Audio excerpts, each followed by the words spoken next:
Welcome back, YouTubers. This is Omar from Near Mint Condition, and today I'm going to do an overview of the new Venom Omnibus, or VENOMNIBUS rather, as Marvel decided to call it. I'm going to talk about what it contains, when the stories take place, and also whether you need it or not. And, just as a side note, my copy seems to have some kind of weird printing error on it. I don't want to caution anybody because I think it's just unique to this copy. So stay tuned.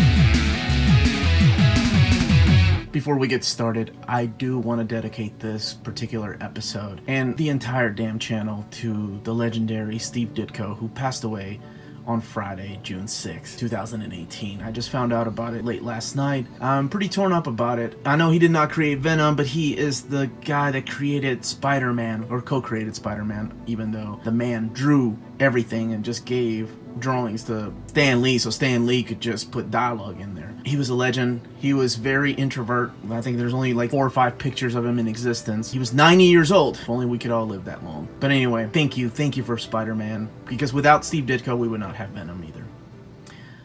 So let's get started. When does this take place? Well, I do want to say that this Venom Omnibus here, I'll talk about it while I take out the dust jacket. And you can see it's called the Venom Omnibus, by the way. I wasn't just making that up. Marvel got smart with their marketing. This takes place right after Amazing Spider-Man 375, which was written by David Michelinie and drawn by Mark Bagley.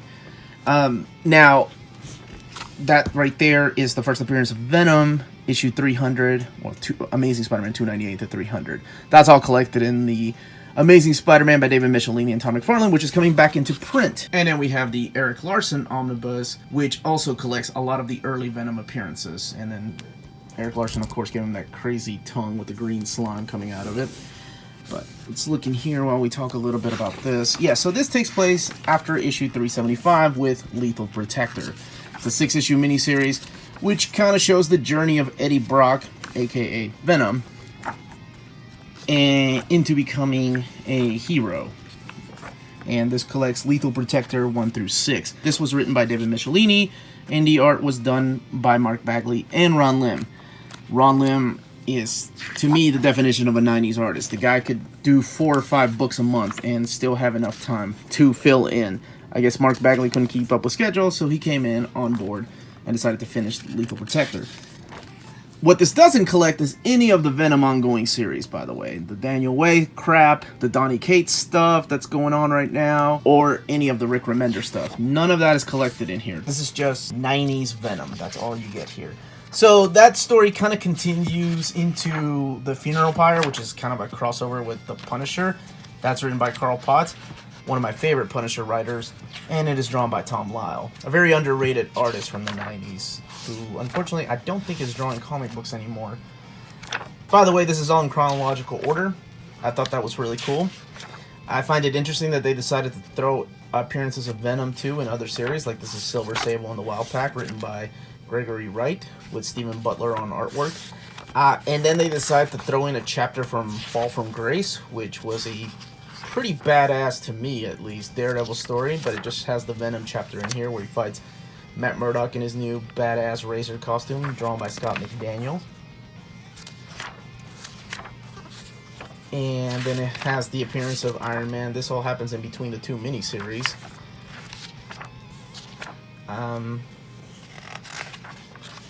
And then the Darkhawk 35 and 36.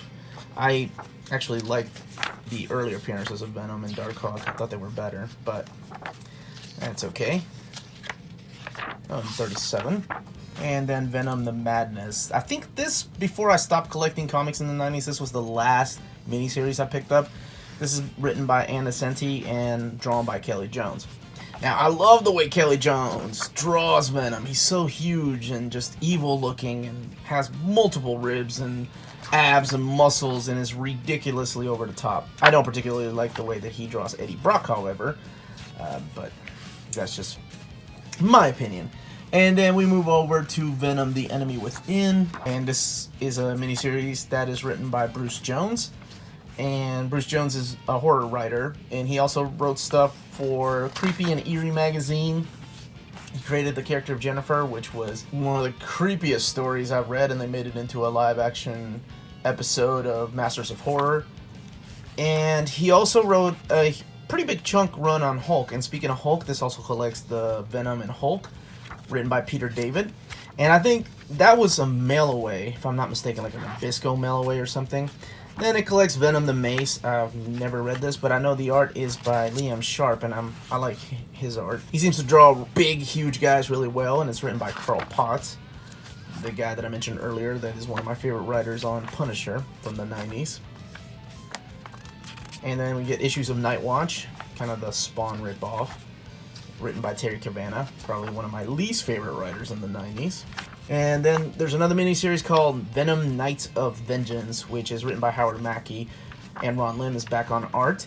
And Howard Mackie was known for writing Ghost Rider and Spirits of Vengeance, Johnny Blaze, and all those series back in the day. And it looks like Vengeance is in this. This is the character that replaced Ghost Rider for a short time, and probably about a year or so, because sales of the book dropped. But yeah, you get Ron Lim back on artwork, which is always a pleasure to see. And then pages from other comic books, like another Silver Sable issue. It's weird. This collects Spider-Man the Arachnus Project number 6, but he appears in pages of 1 through 5, so they collect the pages that Venom appears in, and then dives right into issue 6, where he, I guess, plays a prominent role. And here's pages of that. And then we move on to Spider-Man. This collects Spider-Man 52 and 53, and then Web of Spider-Man 118 and 119, which is a crossover with the Scarlet Spider. And if you have the Clone Saga omnibuses, it's already collected in there if you've already read them that way. Yeah, the storyline's okay. It's not a bad story. And then you have, this is probably one of the most popular crossovers, because these characters were introduced, the other symbiotes, or symbiotes, whatever the hell the movie's going to end up pronouncing them. They were introduced in Lethal Protector, but then they kind of play a huge role in this Separation Anxiety miniseries. And Separation Anxiety went on to become a video game on the Super Nintendo and Sega Genesis, kind of like Maximum Carnage. And by the way, this does not include Maximum Carnage. I wanted to make sure that I pointed that out, because there is another omnibus that comes out in either July or August that is called Spider-Man vs. Venom. And a lot of people were getting these two omnis mixed up. That one contains the Maximum Carnage and early appearances of Venom that are included in these two omnis. I don't know why the hell they didn't just give us another David Michelinie omnibus and Mark Bagley, with Mark Bagley on artwork, but I'm not in the collection department at Marvel. And then finally, it gives us the Venom Carnage Unleashed 4-part miniseries. This is written by Larry Hama, and it is drawn by Andrew Wildman, who did a lot of UK comics back in the day, if I remember. And Larry Hama, of course, is known for writing some, at least to me, best Wolverine stories ever. Let's see, I want to show you the printing error I was talking about earlier, because this finishes out that. So this is really weird. Let me point it out. This has happened to me before in trade paperbacks, where the pages are still kind of sealed together up at the top. Luckily, it's just the extra content in the back. But see, yeah, I mean, it's not that bad. It's an easy fix. I can just go in there and just carefully take each page apart. So the easiest way to do this is getting an X-Acto knife or a box cutter and just kind of gently cut away. Cut away, remember that. Cut away. Don't cut towards. That would be bad. They're all still glued together up at the top. Like I said, this has never happened to me in an omnibus. It's always happened to me in a trade paperback. But it's just the supplemental material, so it's not that big of a deal to me. It's not part of the main stories. But here is some more of that pages, more of the recolored covers. Some of this stuff has been collected in trade paperbacks, by the way, but then some of it has never been collected ever. Here's some of the Fleer cards. And that is that. That's pretty much everything in this omnibus. I hope I was able to talk you guys into either purchasing it or skipping it. I still can't believe that the Carnage omnibus came out first, but hey, you know, maybe Marvel just wants to tie this in closer to when the Tom Hardy movie comes out. And again, that printing error just seems to be unique to this copy. I hope you enjoyed the content, and if you did, and this is your first time watching this channel, please don't forget to hit the subscribe button. And don't forget to check out our weekly show that comes out every Thursday, and our live shows where we talk about comic books, old reader, new reader, and that comes out every Tuesday at 8 p.m. Eastern Standard Time. We'd love for you to join us.